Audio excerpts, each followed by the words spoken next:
കൊല്ലം കൊട്ടിയത്ത് പള്ളിയിലെ നിരീക്ഷണ ക്യാമറ തകർത്ത ശേഷം മോഷ്ടാക്കൾ 3 വഞ്ചികൾ കുത്തിത്തുറന്ന് പണം അപഹരിച്ചു.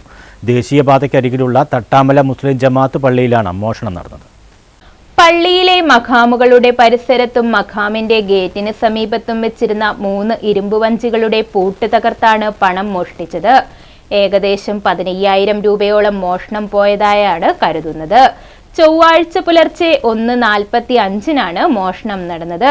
പള്ളിയുടെ പിന്നിലെ മതിൽ ചാടിക്കടന്നെത്തിയ മോഷ്ടാവ് പള്ളി പരിസരത്തുള്ള കെട്ടിടത്തിലെ അടുക്കളയ്ക്ക് പുറത്ത് വെച്ചിരുന്ന തേങ്ങ പൊതിക്കാൻ ഉപയോഗിക്കുന്ന ഇരുമ്പുപാര എടുത്താണ് പൂട്ടുകൾ തകർത്തത്. വഞ്ചിക്ക് സമീപത്തു നിന്നും ഇരുമ്പ് ബ്ലേഡും കണ്ടെത്തിയിട്ടുണ്ട്. ഒരു നിരീക്ഷണ ക്യാമറ തകർത്തെങ്കിലും മറ്റൊരു ക്യാമറയിൽ നിന്നും മോഷണം നടത്തുന്നതിന്റെ CCTV ദൃശ്യങ്ങൾ ലഭിച്ചിട്ടുണ്ട്.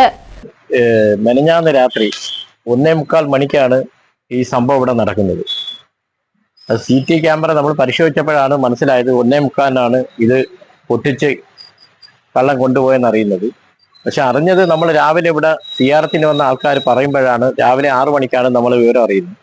വിവരം അറിഞ്ഞപ്പോൾ തന്നെ നമ്മൾ പോലീസ് സ്റ്റേഷനുമായിട്ട് ബന്ധപ്പെട്ട് നമ്മൾ കേസ് കൊടുക്കുകയും ആത്മാർത്ഥമായിട്ട് തന്നെ അവരെല്ലാം ഈ കാര്യങ്ങളിലെല്ലാം ഇടപെടുകയും ഇവിടെ വന്ന് പോലീസ് സ്ക്വാഡിനെയും വിരലടയാള വിദഗ്ധരെ എല്ലാം കൊണ്ടുവന്ന് അവർ കാര്യങ്ങളെല്ലാം ചെയ്ത് സ്പെഷ്യൽ ബ്രാഞ്ചിൽ നിന്ന് എല്ലാ ആൾക്കാർ വന്ന് ഇവിടെ അന്വേഷണങ്ങളെല്ലാം ഊർജ്ജപ്പെടുത്തി ഇന്നലെ രാത്രിയും അവരിവിടെ നൈറ്റ് പെട്രോളിംഗ് എല്ലാം നടത്തിയിട്ടുണ്ട്. അപ്പം ഇന്ന് രാവിലെ അവരെ തൊട്ടടുത്തുള്ള ക്യാമറകൾ പരിശോധിക്കാമെന്നാണ് പറഞ്ഞത്. നമ്മുടെ ഫ്രണ്ടിലെ ക്യാമറ വന്ന് നശിപ്പിച്ചിട്ടാണ് അവർ ഈ മോഷണം അവിടെ നടത്തിയത്.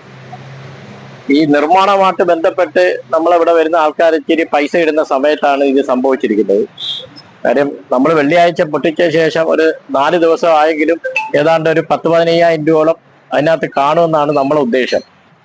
നീല ജീൻസ് പാന്റും കറുപ്പ് ബനിയനും തലയിൽ തൊപ്പിയും മുഖത്തു മാസ്കും ധരിച്ചയാളാണ് മോഷണം നടത്തിയത്.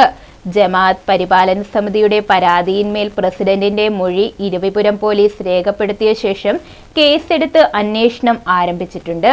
ഇരവിപുരം SIയുടെ നേതൃത്വത്തിൽ പോലീസും വിരലടയാള വിദഗ്ധരും ഡോഗ് സ്ക്വാഡും സ്ഥലത്തെത്തി പരിശോധന നടത്തി. ന്യൂസ് ബ്യൂറോ, കൊല്ലം.